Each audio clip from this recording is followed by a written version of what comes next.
Yes, guys, welcome to Chasing Green Arrows. It's Monday. It's me, Janny Batici, today's host, and today's co-host, Mr. Dean Jones. Dean, how are you, mate?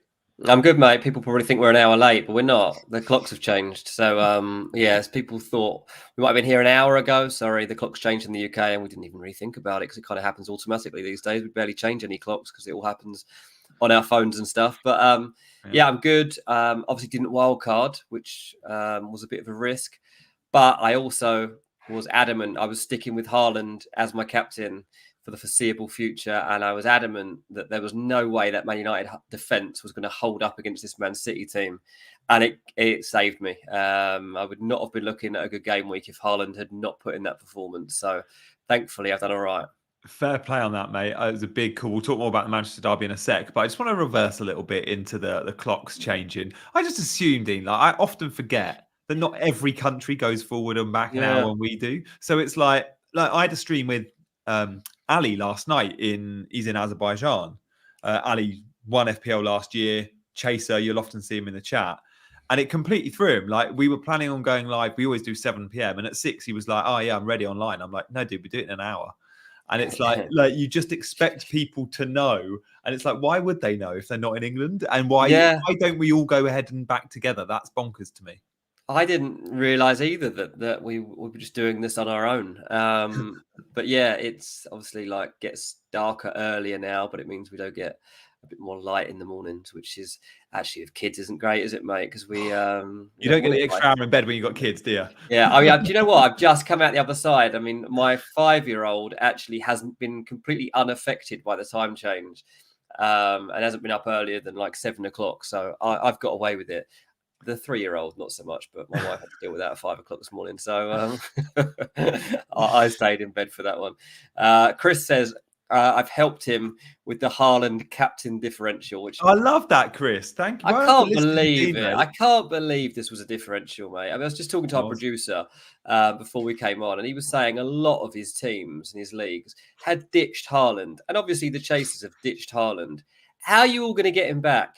How are you all getting Haaland back into your teams? That's your big question. That's all right, Dean. He's only got Bournemouth up next. No, there you go. The world and their dog will be back. If you own Haaland, you're captaining this weekend. He's got Bournemouth at home.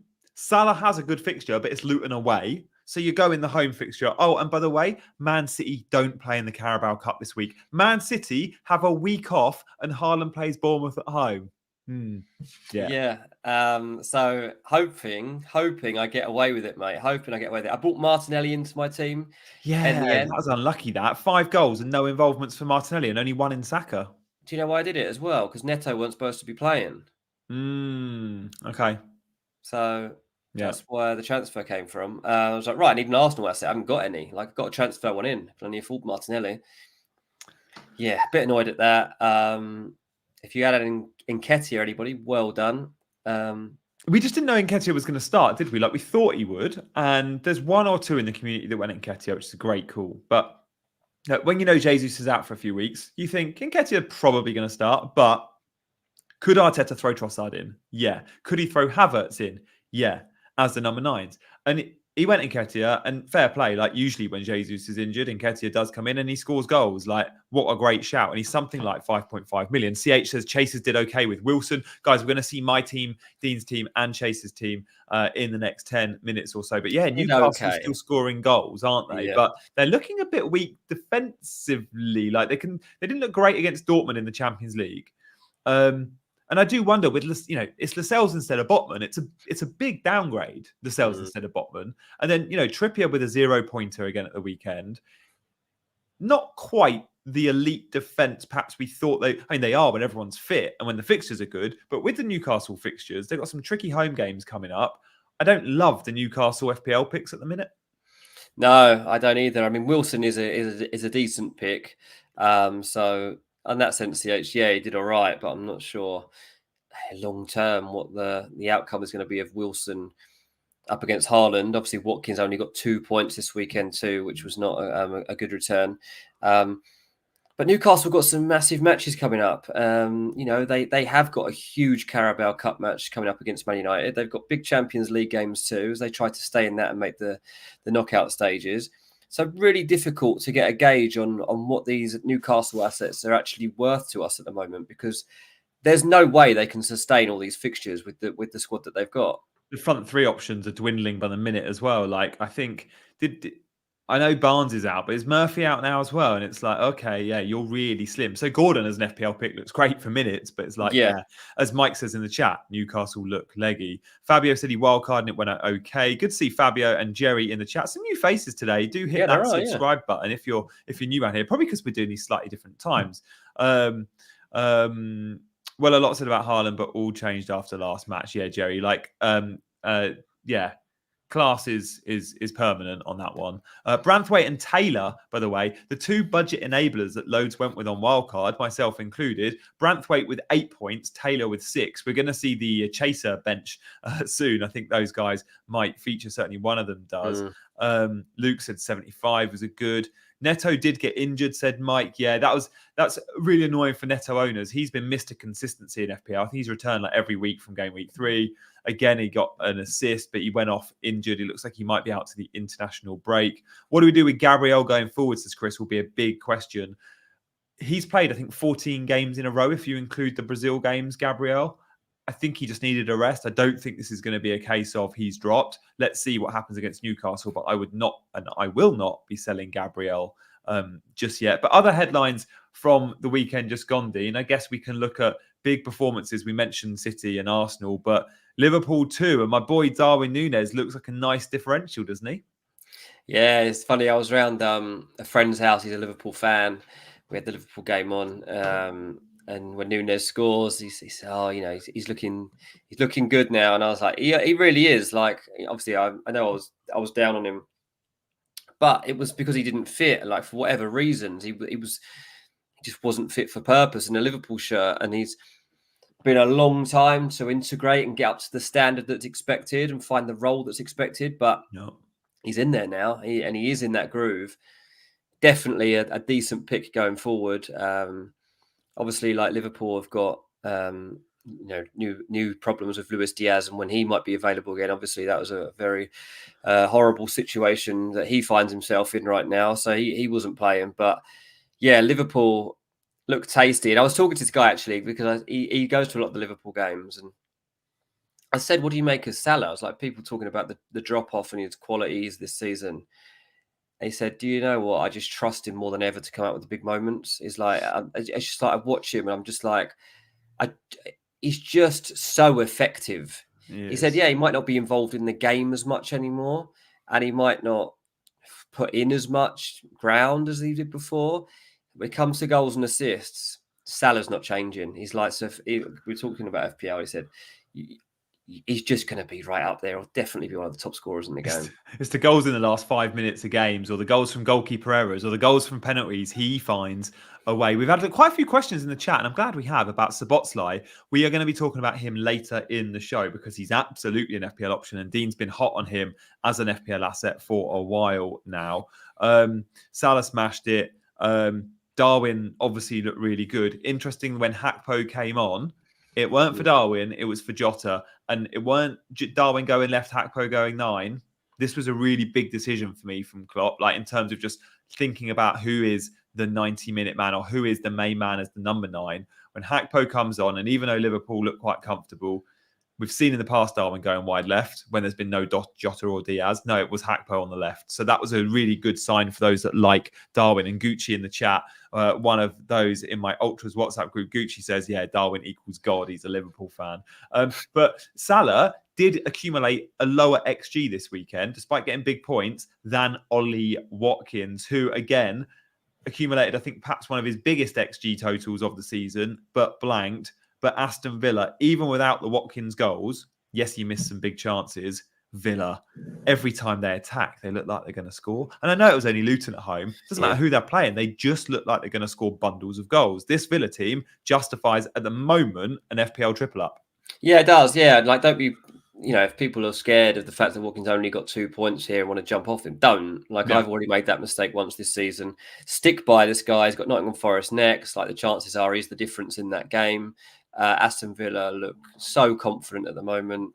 They're 5th in the league. Like, they're in a fantastic position that they've worked themselves into.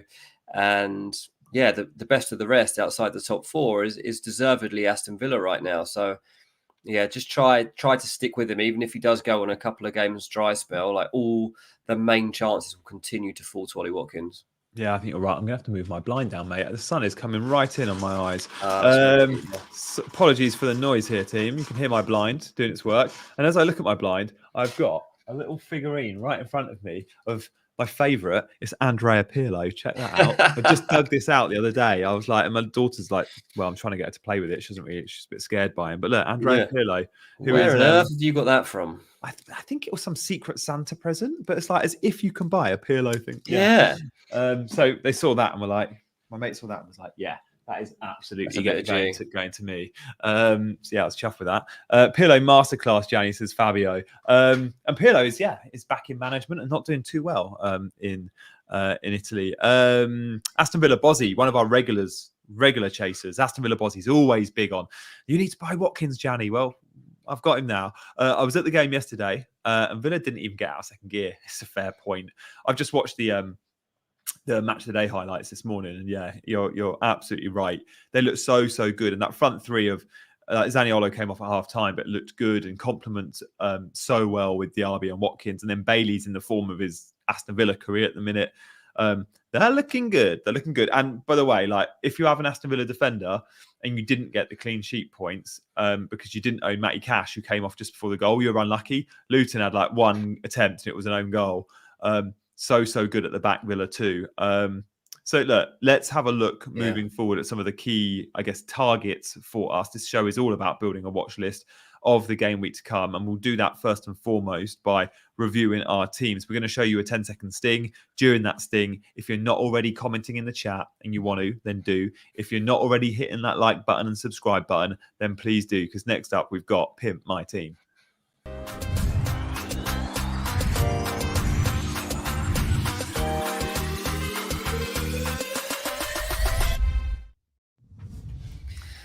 Oh, the chasers. Oh, the chasers.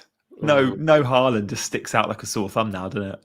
It does, yeah. I mean, obviously, that was a big decision we were not expecting them to take, but I'm glad they have, because it gives us something to change up the shows. I mean, as it stands, you've wildcarded, they've wildcarded, I haven't wildcarded, they haven't got Haaland, we have got Haaland. So there's lots of ways here to actually compare our situations and actually get a barometer of where we would be at if we were to make those little tweaks to our team. But yeah, I mean, scared a little bit for this team not having Haaland for that Bournemouth game, but at least they got Julian Alvarez to hopefully make up for that. Only got 2 points at the weekend, but again, he'll come good. Like, this is not a weekend to worry about that. I'm actually going to a dinner with Pep Guardiola on Sunday up in Manchester. Yeah, it's a football writers' dinner up in Manchester on Sunday. So I'm going to that, and hoping to come back from that dinner with a bit of more insight for you guys. Hopefully I'll be back by next Monday, but yeah, see how heavy the night goes, I guess. But yeah, I'm intrigued to be up there and chat to a few people that are close to Man City and stuff. There'll be a lot of journalists that do. So I'm looking forward to that. Oh, good. Make sure you pick out a few for our In the Know team leagues prior to kickoff, which are always useful for our Friday shows. Yeah, exactly that. But yeah, Haaland is very, very scary. If I was you guys, I'd be worried about the haul that he might be coming up with. Areola, West Ham are not in a good place at the moment, are they? But you've got to kind of hope that Areola comes through this with the team. Tsimikas is a good pick that I probably need to figure into my team. What else are we seeing? Son. I mean, obviously, it feels like about a week ago now that Son played against Crystal Palace. But yeah, it was this game week, and well, I was worried about the fact I had Maddison and Son in my team, and I was advising people to just pick one. But 10 and 6, to come out the other side of it, I was happy with that. Yeah, I think you should be. Fabio, Fremi, sorry, in the chat. And good to see Fremi in the chat. Look, if you're new around here, then hopefully you're subscribing. What is this team? And before that, he's like, it's so confrontational today, Fremi. He's like something along the lines of, you're not allowed 2 teams. Don't just assume this is mine or Dean's team. This is our producers' team. We would not break FPL rules. Jesus, I definitely wouldn't want to do that. You really wouldn't. So look, we've got one team entered from our producer who's given his team up to the Chasers this week. Not this week, this season. And this is selected by you. So every Friday on our Friday streams, we stream Monday, Wednesday, Friday. On Friday, you guys pick the Chaser team. So this week we'll be making a transfer. I suspect we might be going Trippier down to someone. And I suspect we might want to go for a dead spot and accumulate some funds. Like the likes of Branthwaite and Gabriel, we can't bench every week, guys. Like this squad is too good, but that's fine. Like we can evaluate that. It's also got some really cool options. Like I love the fact that we've got Saka, Son, Salah, and Matoma. I love that midfield four. I love the fact we're going Alvarez. Like sure, no Haaland is a big miss, but maybe Alvarez does match Haaland in the next few weeks. I'm not saying he will over the season, but maybe Bournemouth Alvarez captain could be a really good punt. Like I think this team might captain Alvarez this week, which I'm quite excited by. So there we go. That's what this team is about. But Branthwaite, you look at and go, oh, does Branthwaite come off the bench for Trippier 0? No, Trippier did play. He just got 0, which is annoying. But Everton, I thought Everton are being a little bit overlooked this season, Dean. When you look at all the XG numbers, they rank something like 8th for the best team in the league for expected goals, right? So they're better than mid-table, just around mid-table. When you look at the expected goals conceded for Everton, again, they're top half. Like Everton aren't a bad team under Sean Dyche. And I genuinely had them to draw with West Ham in my accumulator. And I thought they'd caused them a few problems. West Ham have been poor, but Everton looked like keeping a clean sheet, and they did. And I like Branthwaite at 4 million. He's the best budget defender in the game by a country mile. Yeah, he got 2 bonus points, didn't he, as well, out of this game, Branthwaite. But ultimately, they are hugely dependent on Calvert-Lewin when it comes to actually doing anything with their season. And we know that you can't trust him to stay fit for a prolonged period of time. Once upon a time, we were all jumping on Calvert-Lewin as an asset. I don't think any of us can just trust him anymore. Like we just don't know how many games we're going to get out of him. Maybe soon that can start to change. Yeah. Maybe once start the last 4. Yeah, exactly. And I think we're probably reaching a stage now where you think, okay, it is a bit of a differential. Their fixtures, they got Brighton at home at the weekend, then they got Crystal Palace away the week after that. And then it's Man United at home, so another game you can target for Calvert-Lewin to score. So this isn't actually a bad time, I don't think, to jump on Calvert-Lewin before the injury comes. That doesn't come, but history tells us it will. So fancy it, like get on Calvert-Lewin for the next 3 weeks. Yeah, I don't mind it either. Everton aren't going to score bundles of goals, but when they do, it does look like there's not too many routes to goals. So Calvert-Lewin or whoever's up and playing number 9, you'd expect to do quite well. And even when you look at Sean Dyche's forwards at Burnley, whether it was Ashley Barnes or Jay Rod, like the number 9s, 10 Chris Wood at times went on nice little runs. Fremi asked about Estupiñán being on our watch list. I mean, Brighton definitely have the fixtures. He is training, but I think he's been training by himself, where he was last week. So I still don't know if he's ready next weekend. But yeah, definitely, Estupiñán's a great FPL option. Of course he is. Thoughts on selling Trippier? Never saw him this tired and awful. And he was bad. And he was bad, I thought, against Dortmund. It's a ton of fixtures for Newcastle. And even when Trippier's playing well, I would be put off by this fixture run. The next 3 games at home are all tricky ones. Yes, they go to Bournemouth in an away game that looks all right. But other than that, it's not too great. And I think you can get the money out of Trippier and reinvest it in that front line. Yeah, I think so. Are you with me on that, Dean? Yeah, like if you're going to go, if you really do want to cover Newcastle defence, you could just go for a budget player. Like when Botman's back, he's around 4.6, I think. Share's not too much more expensive than that. Dan Burns, the cheapest of the lot. We've got a super chat and then we'll move on. Oh, Gucci, my guy. Good guy, Gucci. Thanks, dude. We appreciate that. Szoboszlai is going to get the returns. His ability warrants that from here, I reckon. We said we were going to hold on the Szoboszlai chap. I think we'll do it now for Gucci. Yeah. Gucci is in Australia at the moment, so it might be fairly late night for him as well. So if you don't want to hang around, mate, we'll do this chat now. But I looked at the average position map literally half an hour ago. Yeah, he's proper ahead of Gravenberch, or certainly McAllister, a little bit ahead of Gravenberch, but he's so involved in terms of number of touches compared to the other two. Like everything goes through him, left foot, right foot, playing just off the front man. Like historically, the midfield 3 of Liverpool has never clocked up. Maybe Coutinho when he was there, to be fair. But other than Coutinho, I can't think of a midfield 3 player under Klopp that was good for goal involvements and therefore good for FPL. We've never had them in our FPL teams. We've always gone Liverpool front three, but never midfield three. But Szoboszlai is going to break that, as Coutinho arguably did in a short spell. Szoboszlai is going to get tons of assists. I'm still a little bit wary of his goal threat, but 2 assists this weekend, in a weekend where Darwin got a goal and an assist, still Szoboszlai cleans up with 3 bonus points because he's a bonus beast. In all of those underlying metrics, he's very involved and very, very good. So I like him at that price point. Yeah, 7 million. I mean, it's that tricky. That's a tricky one for me because whenever I wildcard, and I'm trying to hold it for a little while to make it an interesting one for this show, but also just to give me a bit of a different approach to everybody else. And I will be considering getting Szoboszlai into my team. I really will. 7 million is quite significant though. And it does hold you back from doing things in other bits. If I consider now, like what my midfield is made up of, you've got Maddison at 8, Salah at 12.6, Son at 9.3, and Martinelli at 7.7. So then to drop Szoboszlai, and yes, he's the cheapest of the lot, but typically I'll be looking at like a 5.5er to come in as my 5th midfielder, not throwing another 7. So I'd probably be able to convert basically Maddison or Martinelli into a Szoboszlai. And am I going to get as good a return out of Szoboszlai as Maddison or Martinelli? I share your reservation on that. I don't know that I am. And that's the big, it's a big gamble basically, because Szoboszlai could have an amazing season. Like he's brilliant. Like in terms of like actually being the best footballer in this league, I think he could put up a good argument.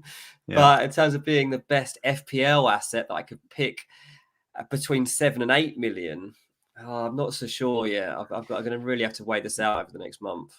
His XG numbers are low. This season, he's put up 0.7. So he's not really been a goal threat. Like the best game he's had, something like 0.15. His expected assists, super high. 2.5. He scores from outside the box. This is the thing with him. Yeah. Low XG shots. You've got to ignore that XG on Szoboszlai because he's going to be getting space around 20, 25 yards out and looking to hit them. And he'll also be looking to dink in little assists that lead to goals that you're not expecting elsewhere. So, we know how I came into this season. I was big on Szoboszlai, very down on Nicholas Jackson. And I'm pleased to say that so far, my eye test on both of those two has been spot on.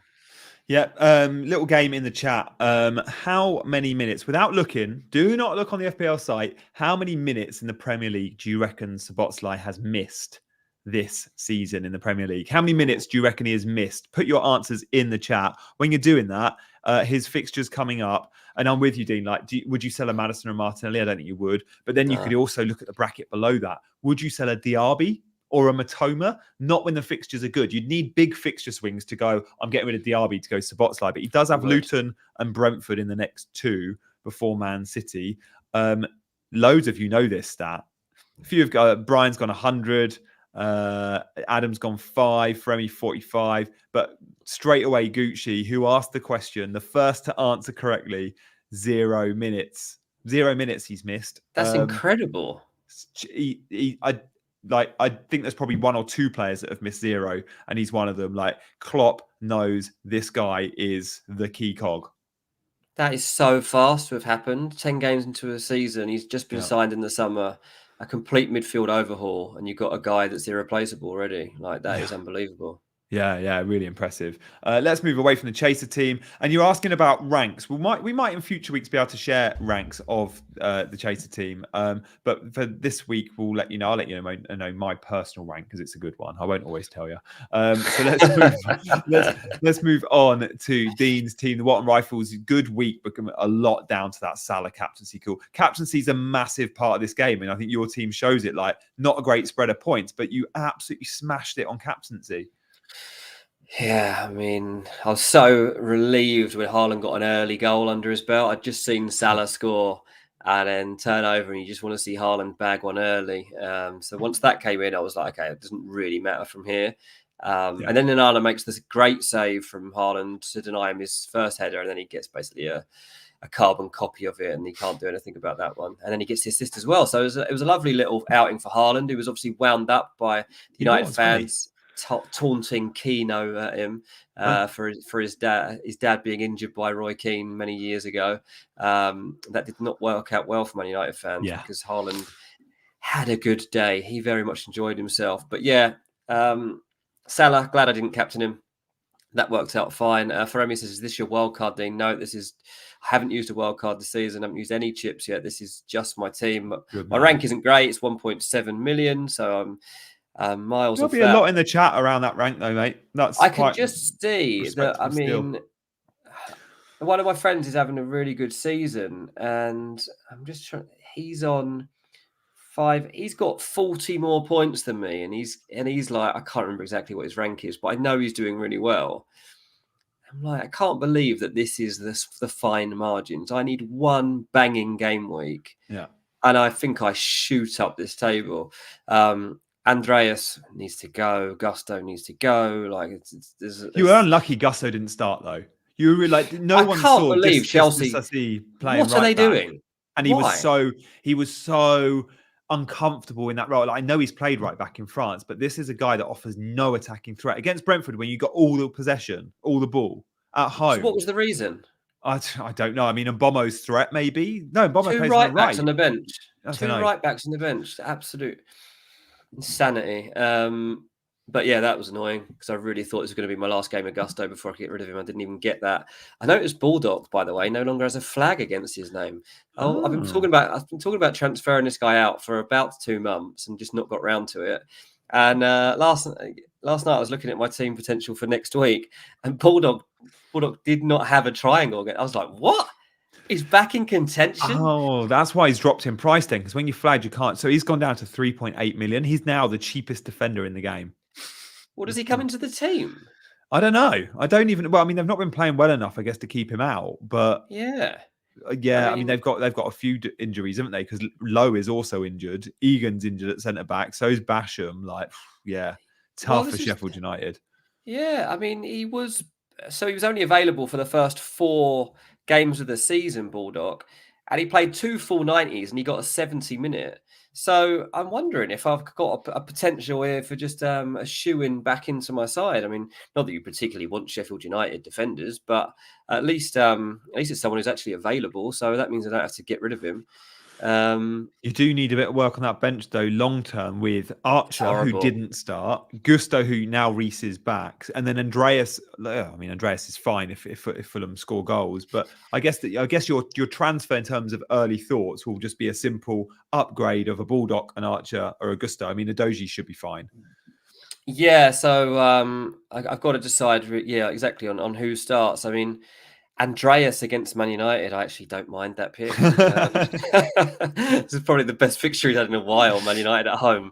Yeah. Andreas just playing off the front. It's against his former club. The narrative's there. It's there, mate. Like, I'm really not that fearful of that fixture. I mean, I'm not saying we're going to beat Man United, but not much to particularly worry about. You'd fancy you can get a goal against them. So there's that to consider.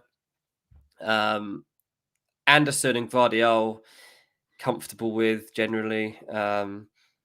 Goalkeeper, I don't know which of those I'd go with, Turner or Onana. If Turner keeps his spot after this weekend, yeah, I mean, he could be dropped now, couldn't he? Like, after that display against that error for the Salah goal, Turner's been on thin ice, I think, for the last few games. I'm waiting for him to be dropped.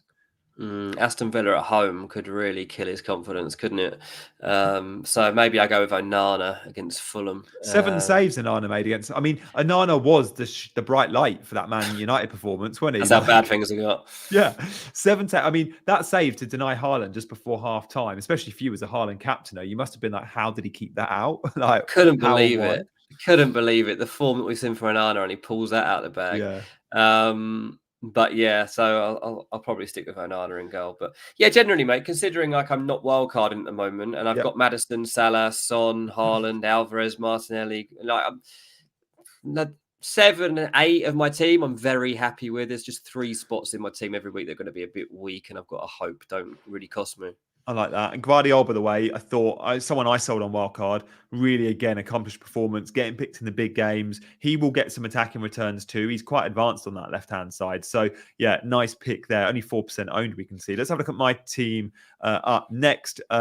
It was probably my second best week of the season. So I'm buzzing. I went from, where was I? I tweeted it this morning. Around, I don't know, let's say 800K. To around 240k, I think. So a massive green arrow, which you want on wildcard. You're not wildcarding for one game week, but you want it and you expect gains, not that big gain. Yeah, went from 731 to 284. But rank still doesn't mean a huge amount to me at this point in the season. Hence, I couldn't tell you my rank. Yeah, I mean, that's crazy. So there's a 40-ish point swing between me and you, and I'm 1.7 million and you're 200,000. Yeah, exactly. Yeah, so your mate that's doing well, for example, is probably similar. You'll be around you somewhere. Yeah. And it's 40 points. Like, I made 20 points on the average this week alone. Like, you just need one worldy week or 2 good weeks and you're fine. Like, well, the Diaby pick's a good one. Like, ones like that when they pay off. Because he's 13% owned. Like, when you look at my midfielders, especially, or look at my whole team, especially the attacking slots, 50% owned, 37% owned, 42% owned. When you have a 13-point Diaby who's only owned by 1 in 10 managers, right?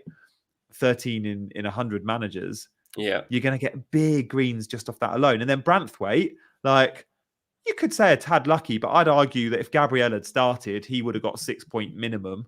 So, you know, Gabriel comes out, Branthwaite comes in, 1% owned. So that 8 points for Branthwaite was so nice. Yeah. Aston Villa Bozzy, Janny, I love how you pretend not to know your rank. You're too funny. I promise you, I don't. I had to just go and check that tweet.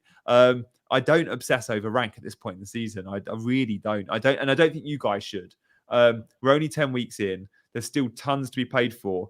And it's more the fact that one good week absolutely makes is a huge green arrow. And one bad week is a huge red. Like, I've been flip-flopping between really big reds that I'm trying not to beat myself up about too much. And then really good greens, I'm trying not to get too high on those greens because it's still so tight. Matoma was a one I didn't expect to get a blank from against Fulham. Like, I told you, didn't I? Like, really good fixture for Brighton. You've got to cover Brighton attack.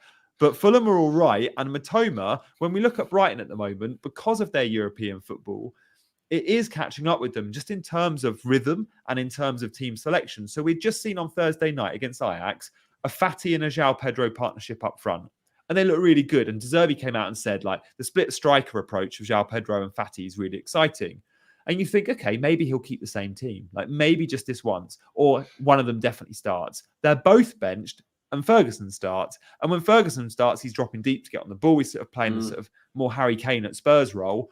And then you've got the flying wingers, Adingra and Matoma, who were super high and super wide, but didn't offer much in terms of end product. So I'm sticking with Brighton, but they're not going to click every weekend, are they? I mean, they should have beaten us, obviously. Like, we were barely in that game for large parts of it, but we've done that before against Brighton. I said before coming into the show, I was like, we don't do too badly when we go to Brighton. Like, yeah, you did. They're a better team than us, but we do find ways to get out of those moments. Obviously, like, Japalini has come up with some magic for us, and we've got out of there with a good point. Brighton should have won the game, and Mitoma will get back to being where you'd expect him to be on the pitch, and also converting the type of points returns that you would expect to be seeing. So it's a player you've got to stick by. You know, he's going to go through some lean spells, but ultimately he'll be one of the best performers across the season. De Zerbi did play a back three, which on paper looked a little bit like, oh, is Adingra and Matoma going to be wing backs?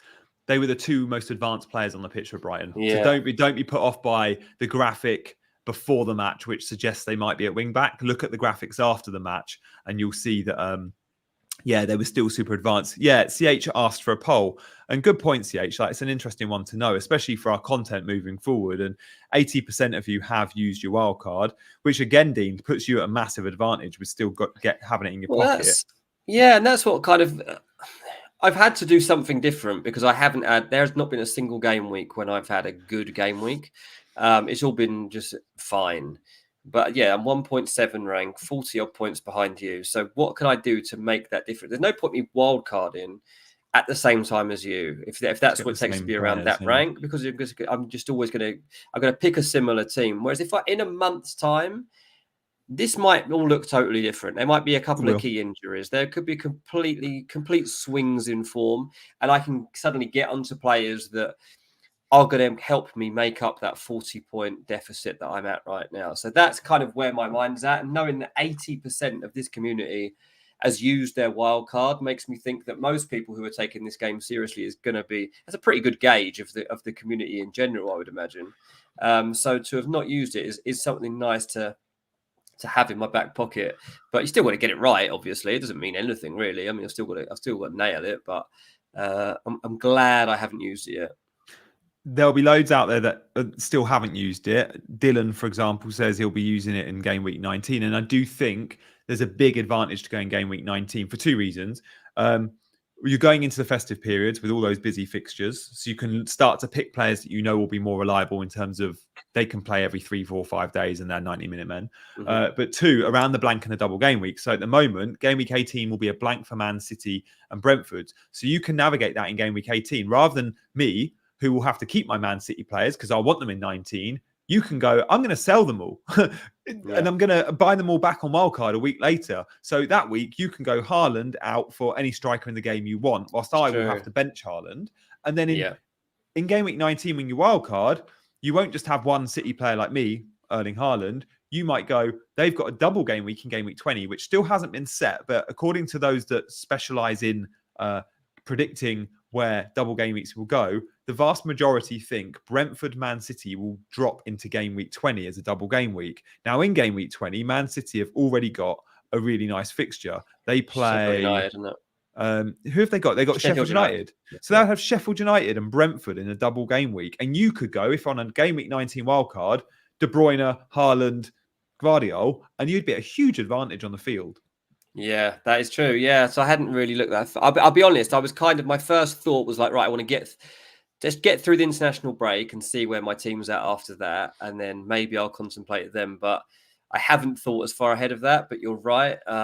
Maybe I should keep that in my back pocket. Bozzy asked if I'm going to be owning Aston Villa players in 2 weeks' time when Fulham go to Aston Villa. I mean, there's a high chance I might do that, Bozzy. I still haven't decided. I might come to that game, so I might be up in your neck of the woods. I'm still debating with. It's a good away game to go to, Villa Park, isn't it? I quite like the seats are quite good, sort of just behind the goal on the lower tier. Yeah, in the corner. My little boy, he's desperate to get to more stadiums now. He's nearly 6, and he's properly getting the bug. She's still very young for me to have someone. The stadiums are wicked though. When I was that age, I think stadiums were one of my favourite things. Like about this is football, it was like, he's I just want to amazed by it, and yeah. So I was thinking Villa Park on a Sunday afternoon at a 2:00 kickoff might be quite a good one because it won't be back too late. It's not too. I could probably drive that one in an hour and a half, 2 hours, and not have too much trouble. So yeah, I might be up in your neck of the woods, Bozzy. I'll let you know. CH says, hey lurkers, and when we say lurkers, we're referring to all of you guys that perhaps watch these streams either on live now, or loads of you we know are watching this hours later or maybe even days later. So those that do, feel free to drop a comment. Those that are watching now live, feel free to add to the chat, but also hit the like button. Only 70 of you so far have, and I can see we've already had loads of new subscribers today from doing the kind of lunchtime stream. So do hit the subscribe button if you're new around here. We stream on Wednesdays and Fridays. We're also streaming loads around cricket on our sister channel, Chasing the Target. All you need to do is put into YouTube 3 words, Chasing the Target, and you will find the guys with all the ICC Cricket World Cup coverage, loads of fan reaction there too. But go back into my team, and I should give you one more time, just tell you my rank, just under 300k, which I'm happy with. My plans moving forward, I am likely to be rolling my transfer this week. I've built this wildcard team, not just for 1 week, for several. There are, of course, players I like the look of, like Alvarez.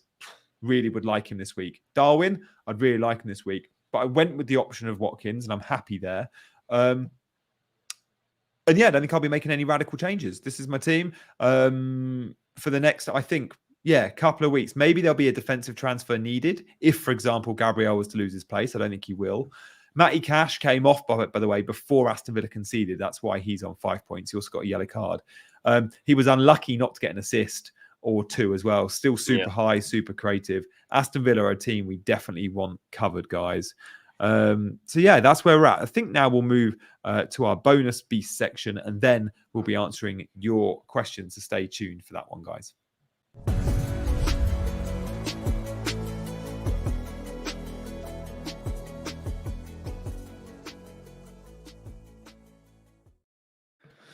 So I was going to pick out a few players that got 3 bonus points that we're not always looking at in FPL. Now, for those that are still on Wildcard, I'm not saying you go and pick this guy in your team. But if you're on Wildcard and you're looking for a 4.5 striker, Semenyo is the best option because Archer didn't start for Sheffield United at the weekend and they're not scoring goals anyway. Now, Bournemouth, sure, they've got Man City and Newcastle in the next 2. But then the fixtures start getting quite good for Bournemouth, and it's Sheffield United and Palace. And as bad as Bournemouth have been, a bit like last season, actually, I always feel like this Bournemouth team has got a goal in them. And that's what we care about in FPL. Like, they're going to ship goals, but I do think they'll score them too. And Semenyo, he's not a 90-minute man, but he's starting games. He looks good. A goal again at the weekend. Smashed it in the bonus. I like him. Like, I don't think we're going to be buying Bournemouth players anytime soon, but as the 4.5 defender, he's the best lot. Yeah, I don't watch loads of Bournemouth, and I haven't watched this game in particular. But yeah, you're right. In terms of like a 4.5 price point, like he ticks the boxes that you would be looking for. I like the heat map there that you're showing. Reedy says, my son's a Bristol City fan and had Semenyo into game week 1. He's also scored at Anfield. That goal was brilliant at Anfield. The goal he scored at Anfield was amazing. Yeah, absolutely. And Mikel says he's had Semenyo in his pre-wildcard team. Good job. Yeah, so yeah, definitely like decent options up front around that price point. They're just so few and far between. I've got Archer at the moment and he's not doing anything. Is he really Archer? So yeah, it's worth one having a punt on. Yeah, like Semenyo against Sheffield United, I expect Bournemouth to win that game. I actually think they'll score goals against the likes of Palace too. Let's move away from Semenyo. I picked out someone else that's not in all our teams. Like, I'm not going to go and tell you each week to go and buy, I don't know, Erling Haaland because he's just got 3 bonus points. Nketiah, like, again, this is someone. We've got a lurker. We've got a lurker. How does someone works? Love that, Ewan Spencer. He loves the podcast, lads. Hit the like for us as well. Cheers, mate. What do you reckon to Nketiah, Dean? Like, he is the perfect backup because every time he comes in, he looks like he's going to score goals or does score goals, but he also doesn't strike me as the sort of striker that feels like he has to be in the 11 every week and therefore is a nuisance in the dressing room. Like, he's a good squad man that comes in and delivers. And for FPL, he's 5.5 million. If you're starting games for Arsenal and you're 5.5 million playing as the number 9, it doesn't matter who you are, you're gonna get goals. They've got they've got Burnley in 2 weeks' time at the Emirates. If Jesus isn't back for that, loads are going to go for Nketiah, even if it's for a 1 week punt. Because against Burnley at home, he's going to score goals. He started 8 games, mate. He started 8 out of the 10 games for Arsenal. That's amazing, so that is. Just goes to show, like, because part of the big conversation around this hat-trick was like, well, can he be trusted in this role permanently? And Arteta's reply was like, I've shown I trust him. He starts nearly every single game. And the other 2 that he hasn't started in, he's come on in a sub. Like, he's played in every single match so far for Arsenal. And obviously just taken this opportunity against Sheffield United and made the most of it because Gabby Jesus is injured. Like, I remember when he came on, I went to the Arsenal-Fulham game earlier on in the season, and Nketiah came on, and I was quite fearful of that moment, to be honest. Like, Nketiah had something about him that Arsenal had been lacking. He's just pushed himself into the England setup. Like, he's confident there. He's got great goal scoring pedigree. He's England under 21's record goal scorer. Is he going to remain as Arsenal's number 9 for the full season? No. Is there a possibility the Arsenal sign another striker? It's a small chance they sign someone in January, yeah. But I think generally at 5.5 million for a guy that's starting 80% of Arsenal's matches in attacking positions, this is a pick that's really been overlooked. 3 shots on target, 3 goals. That is not something Arteta gets from Gabriel Jesus. As good as Jesus is, like Jesus is the better player. Jesus is always going to be first choice when he's fit. Yeah. But we have seen this season, Jesus playing out on the left and Nketiah getting the nod down the middle because he does want a clinical finisher and he does have a very clinical finisher in Nketiah. I don't know if I've seen enough of Nketiah to tell you guys I think he's a better finisher than Jesus. But in terms of, I bet if we were to delve into their XG numbers and who overperforms their XG and who doesn't, or who overperforms it more, I can always guarantee Nketiah's more efficient in front of goal. Yeah.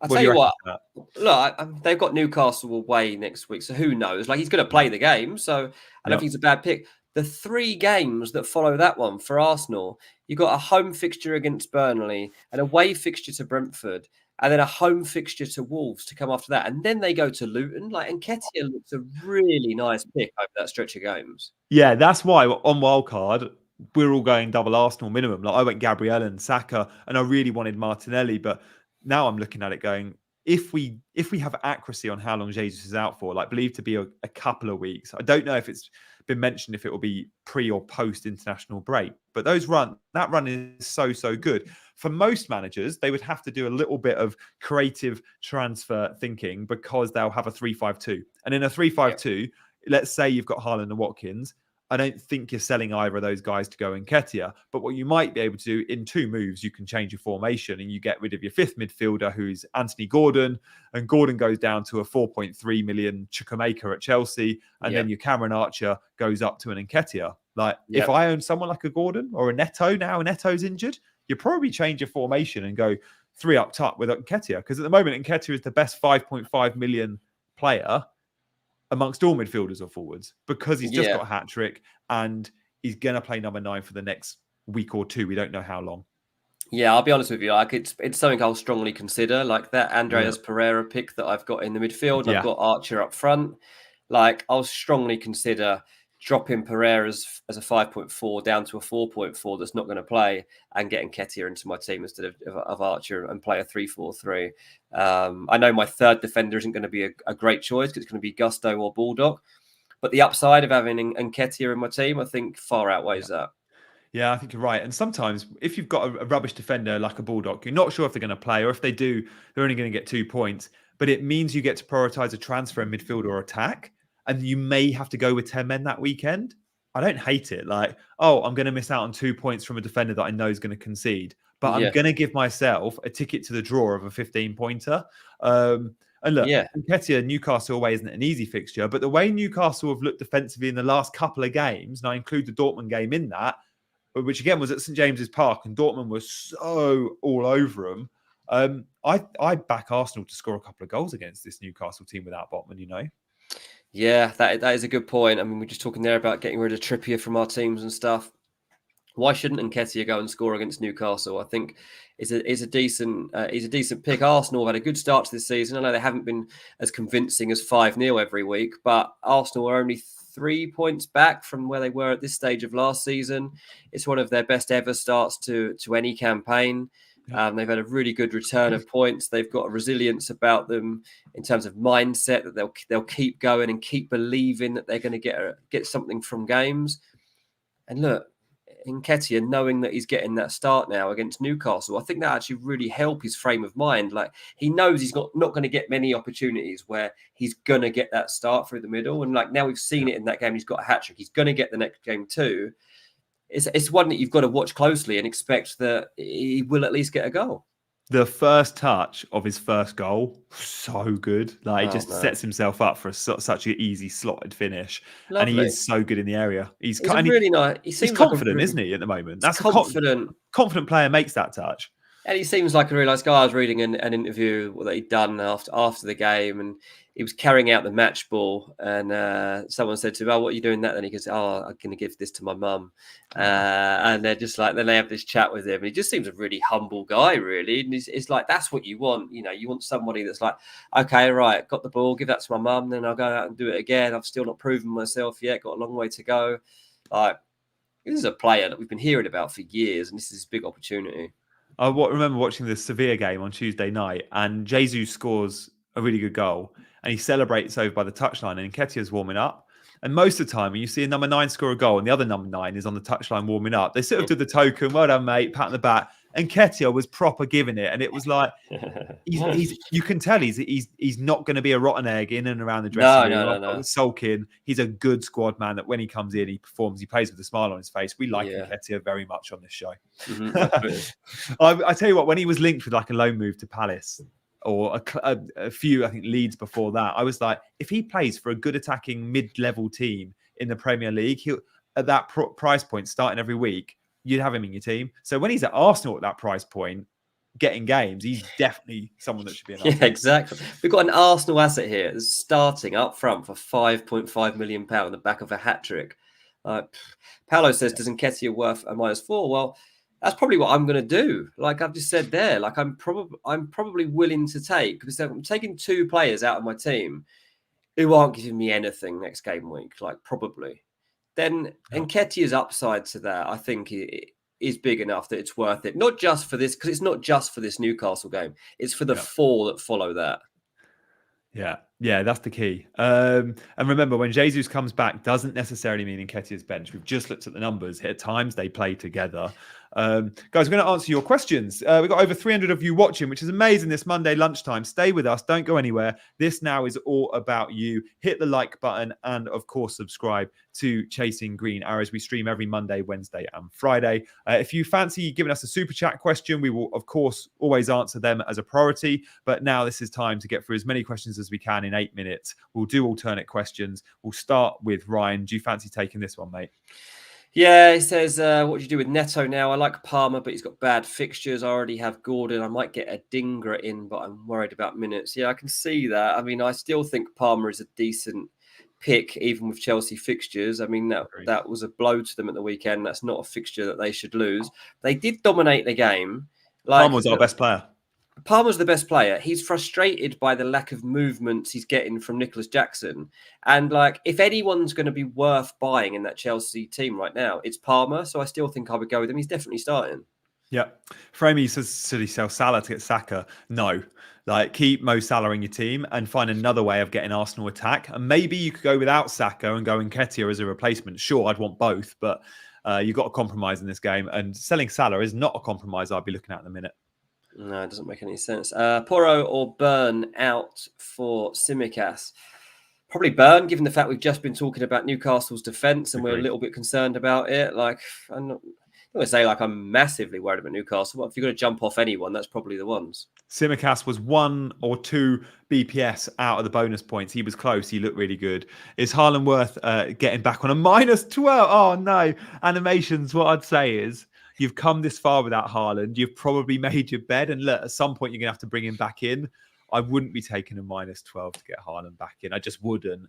If you haven't got Haaland, the saving grace for every non-Haaland owner out there should be, and I hope this is you, you've got Alvarez instead. And if you have, I would just chase the fact that in this particular game against Bournemouth, there is a chance Alvarez outperforms Haaland. And if he does, and you captain Alvarez, you could have a big win. So I would just captain Alvarez and double down on going without Haaland. Yeah, absolutely. Who to start between Trippier and Udogie? I mean, is there news on Udogie's injury? I haven't actually checked properly. He was apparently he was close to playing at the weekend, so you'd think he'll be all right. And Spurs probably got a Carabao Cup game to check him out. Yeah, so hold back on that one. But yeah, I mean, I'd be tempted to just go with Udogie if he's okay. Yeah, Mark wants to know, would you go Son or Maddison Salah? Look, I wouldn't be selling Son in this game at the moment. Again, against Palace, I think we saw why. Maddison's still a very good pick in his own right, but I would prefer Salah to Maddison. So yeah, I'd sell Mads.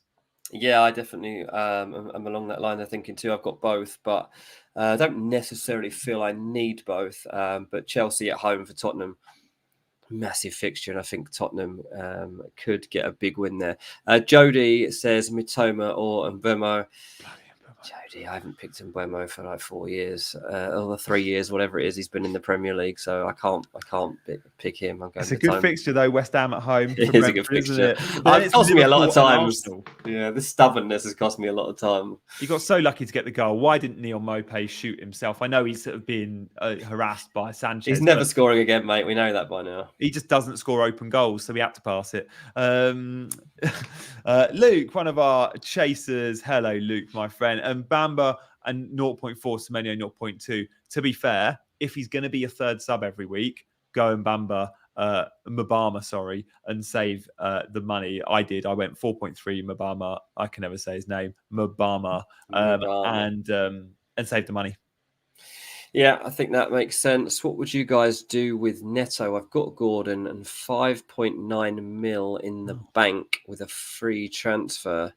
Adingra's 5.0 and still got good fixtures. Cole Palmer's 5.0 and on pens and Chelsea's best player. Yeah. You're probably looking at this as a sub spot. So I just go Palmer and bank the money. Yeah, I think that too. I think Palmer's still going to be a good bet. Like, I'm not saying he's going to get you big points against Tottenham or anything like that, but as part of your team, especially if he's got pen chances, then he's worth having. What's your take on Porro, Dean? Eddie's asking about Porro or Gabriel. Gabriel you hold because he's got that amazing run of fixtures we've just spoken about. But Porro, I think he's got the goal threat, Porro, hasn't he? He's got the goal threat. As long as whenever he's put in that team, he does have that threat. And this is what they bought him for. Like, they always saw him as somebody who was growing to this team and have a significant impact on their output and not just how they were going to defend. So I think Porro is a guy that I've talked up a lot of times. I'm surprised I haven't had him in my team more, but I do like him.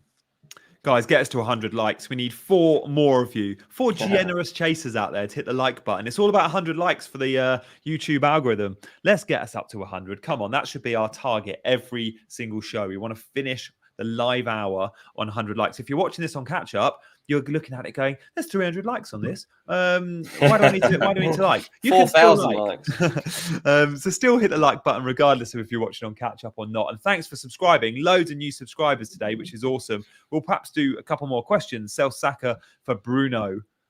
Oh, definitely not buying Bruno. I don't care if the fixtures are good for United. You're not buying United assets. I think that's what you're saying. And sell Archer for Nketiah. Oh, maybe it's Enzo Fernandez. I don't know. Sorry, Epsy, I'm struggling with that question. But Archer for Nketiah is a nice move. Yeah, definitely. James says Son to Saka or Maddison to Martinelli. Don't do Son to Saka. I can't believe people are considering selling Son. Look at his points in the last few weeks. He's smashed it. Yeah, it's not like Saka's like putting up trees either. Like he's no. Yeah, I mean, if you're going to do one, then do Maddison to Martinelli. Son's last few returns, if we go the last 5 game weeks, 14, 7, 3, 14, 10. Like 37% owned. The fixtures aren't amazing, but they're not bad for Spurs. Like I look at Chelsea, Wolves, and Villa, and yeah, they're tough fixtures. But Spurs will score in all those fixtures, I think. We're looking at a team that's top of the league here. Like, those other teams should be worrying about him, not the other way around. Yeah. Do you start Trippier, who plays Arsenal at home, or Taylor? Do you start a Burnley player over Trippier? I mean, Burnley do have Palace at home, so I'd probably have a punt on that. I mean, Palace do look shot shy and goal shy. Oh, totally. I'd probably start Taylor, which sounds bonkers, but that is mad, isn't it? But yeah, if you're ever going to do it, that does sound like the week to do it. Right, we got time for one more. Let's see what we've got. Adams got one on Gabriel. Would you sub Gabriel out? You've got him, haven't you? And you said no. I'm going to give him one more week. Like, I'm definitely not. If Gabriel doesn't start versus Newcastle, you go, oh, maybe Kivior's got his spot for a bit, but he'll be fine. Gabriel will come in against Newcastle. Whether you put him in your 11 or not is up to you guys, but I think he'll start, and I think you want him in your team. Dylan, thanks. Yeah, time to let Trippier go, I think, and save the cash. Guys, it's been awesome chatting today. Thank you so much for watching. Over 300 of you live in the chat, which is very exciting. How many likes did we get? Yeah, 118, mate. Nice, generous surge there. Thanks, team. Guys, we'll be back on Wednesday. Me and Big Man Backer. Me and Dean will be back on Friday. Probably Friday lunchtime, because we're enjoying the Friday lunchtime press conference update that we do for you. So probably 1 p.m. on Friday when Dean and I are back. Similar time on Wednesday for me and Big Man. So make sure you're tuning in for those ones. We'll see you on the other side. For now, he's been Dean, I've been Janny, and we've been chasing green arrows.